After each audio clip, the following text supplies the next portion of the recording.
¿Cómo están? Sean bienvenidos en esta unidad temática 2 del módulo 3, Estrategias para la enseñanza de las ciencias sociales, dentro del marco del Diplomado en Enseñanza de las Ciencias Sociales.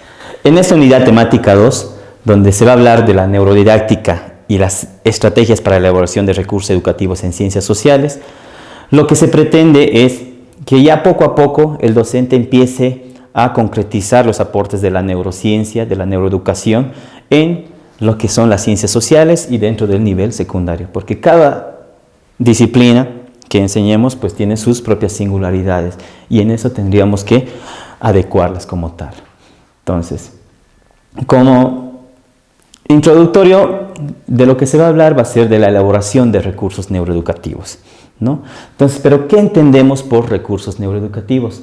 Los recursos neuroeducativos son todo tipo de herramientas, medios, objetos o instrumentos, incluso hechos, que sirven para enseñar de manera efectiva el aprendizaje en los estudiantes, tomando en cuenta, como les señalo, los aportes de la neurodidáctica y en este caso, ¿no? Y como tal, al momento de elaborar los recursos neuroeducativos, rescatando la propuesta de Andalucía, podemos señalar que estos se agrupan en los recursos experienciales o directos, que te posibilitan una experiencia directa con el alumnado, ¿no? Por ejemplo, una entrevista a un personaje histórico que ha participado directamente en un acontecimiento histórico, como va a ser el caso de los beneméritos en la Guerra del Chaco y demás. Tenemos esa experiencia directa, es un recurso muy importante que se puede implementar. Otros recursos estructurales o propios del ámbito escolar. Por ejemplo, las bibliotecas, los talleres, las aulas interactivas, el laboratorio de computación, ¿no? Como tal. Y como un tercer grupo tenemos los recursos simbólicos, que son materiales que aproximan en la percepción de la realidad. Puede ser mediante imágenes, mediante audios, videos, símbolos, películas, planos geográficos, documentales como tal. Pero en estos recursos debemos tener cuidado de considerar siempre esta perspectiva de la neuroeducación y también las exigencias de la propia disciplina de las ciencias sociales, que, ojo, ya no se enfoca directamente en transmitir conocimientos disciplinarios, sino que ahora la enseñanza de las ciencias sociales, y ya se viene haciendo igual hace mucho tiempo, es generar habilidades, tanto generales, ¿no?, como también propias de las ciencias sociales. También tenemos otra división acerca de los recursos educativos, que divide en dos grupos, los recursos humanos y los recursos materiales.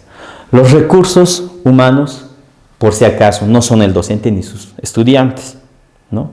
Pueden ser otras personas a las que podemos llamar, por ejemplo, al aula para que nos ayuden a mejorar el proceso de enseñanza-aprendizaje. Como en el caso anterior, ¿no? Si vamos a tratar, por ejemplo, el caso de cómo está organizado el Estado y demás autoridades como tal, podemos llamar a una autoridad y nos puede señalar, ¿no?, de manera directa su experiencia y lo podemos adecuar a nuestra enseñanza como tal. También tenemos los recursos materiales, que se dividen en educativos e instruccionales, ¿no? En los primeros se elaboran con funciones directamente educativas, los materiales educativos como tal. Aquí como ejemplo, por ejemplo, podemos señalar los libros de texto, ¿no? Pero tenemos también los instruccionales. En este caso nosotros usamos otros objetos y demás y los adecuamos para nuestro proceso de enseñanza-aprendizaje. Por ejemplo, el periódico, una película, ¿no?, como tal. Entonces, ¿cómo vamos a seleccionar los recursos neuroeducativos en las ciencias sociales? Obviamente, como les señalaba, tienen que estar acorde a los criterios de la neurociencia, rescatando que estos generen autoconfianza en el estudiante,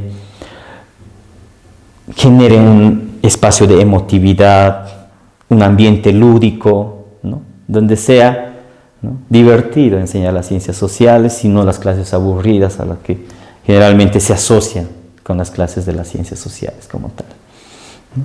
Entonces, ¿cuáles son esas exigencias de las ciencias sociales en la educación secundaria? ¿Qué habilidades queremos generar? considerando los aportes de la neuroeducación y la neurodidáctica. ¿Qué pretenden las ciencias sociales? ¿Qué vamos a enseñar? Entonces, el docente tiene que considerar una serie de parámetros, ¿no? Al momento de implementar esta serie de recursos educativos. ¿Qué pretende? ¿Qué va a enseñar? ¿Qué habilidades desea desarrollar? Por ejemplo, en el campo de las ciencias sociales de la educación secundaria, ¿qué se pretende en los estudiantes? Que obviamente forjar un pensamiento autocrítico, reflexivo, propio, para que se entiendan y comprendan su mundo, su entorno social como tal, ¿no? Y de ahí que tenemos que considerar eso, los aportes de la neurociencia como tal, y empezar a seleccionar los recursos educativos más efectivos para estos fines como tal, ¿no? Entonces, muchas gracias.